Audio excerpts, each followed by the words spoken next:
காலோட வண்டி போகுதா அவ்வளோதான். இது ஸ்பீடு தான் டைமிங். வண்டி 3 கிலோ அழகாக போகுதுல்ல. வண்டி பிரேக்கு கிளச்சு நம்ம ரோட்டில் திருப்போம். பிரேக்கு கிளச்சு நம்ம ரோட்டில் திருப்போம். கான்செப்ட் அது நிதானத்துக்குள்ளே வரணும்னா நீ பிரேக்கையும் கிளச்சையும் பிடிச்சாகணும், வேறு வழி இல்லை. ஹார்ன் அடிக்கணும், அவருக்கும் ஹார்ன் அடிக்கணும். மண்ணுக்கு போகிற வாட்டியா அது இன்ஃபார்ம் பண்ணால் தான் போவாங்க. வாட்டி எங்கள் ஸ்பீடு பிரேக் வருது, கீர் என்ன பண்ணியிருக்கணும் பண்ணு, டக்குன்னு இப்போ மூவ்மெண்ட் ஆரம்பிக்கணும். கிளச்சை 3ல் நிறுத்தணும். நம்ம ரோடு எக்ஸைட்டை மீக்கணும்னு நினைக்காத, கிளச்சில் ஓட்டணும்.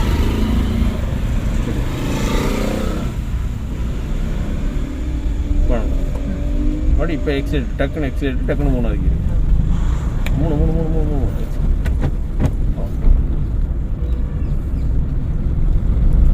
ரோட்லேயே போனால் ஹார்ன் அடிக்கணும்.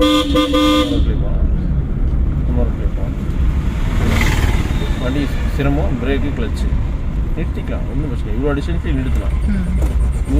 நிறுத்தலாம், பிரச்சனை இல்லை. அவர் போயிடுவார், மாட்டி படிச்சுட்டு நம்ம அங்கே போய் நிறுத்துன்றது கிடையாது. இப்போ நமக்கு ரோடு ஃப்ரீயாக இருக்கா, நம்ம அட்வான்ஸாக நிறுத்திட்டா நமக்கு ரோடு ஃப்ரீயாக. பின்னால் நம்ம ப்ரெஷர் கொடுப்பான், நம்ம விட்டுட்டு போகிறோம், பிரச்சனை இல்லை. போகலாம். பின்னால் யாராச்சும் வந்தாங்கன்னா அதுக்கு நமக்கு ப்ரெஷர் கொடுப்பாங்க. அந்த ப்ரெஷர் மண்டையில் வாங்கிக்கூடாது. எனக்கே வழி இல்லைண்ணா, நீ வேணால் தாண்டி போய்க்கணும்னு சொல்லிடுவேன். இண்டிகேட் ரைட்டில் போகணும். பட் ஆனால் நம்ம ரோட்டில் போய் தான் போகணும். மறுபடி பிரேக்கு கிளச்சு, லைட்டாக பிரேக்கு, ஃபுல்லாக கிளச்சு. பாருங்க எக்ஸ்கியூஸ்மி, நேராக போய் அங்கே திருப்பிக்கலாம்.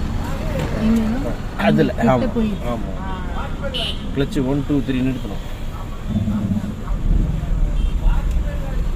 ஐயோ லாரி நிறுத்திக்கணும், கிளச்சை பிடி.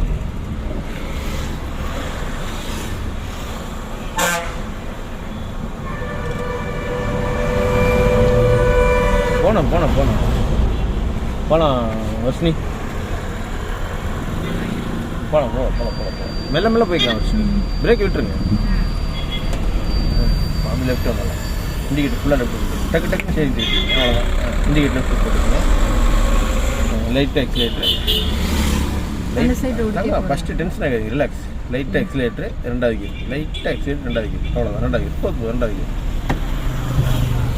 இது இப்படி பிடிச்சிக்கங்க, ஸ்டேரிங் இப்படியே பிடிச்சிக்கங்க. வண்டி வரும். நீங்கள் முடிக்கணுன்றதெல்லாம் கிடையாது. வண்டி வந்துச்சா பின்னால் வரவங்க யாராச்சும் ஹார்ன் அடிச்சாங்கன்னா வண்டி உள்ள வரும்.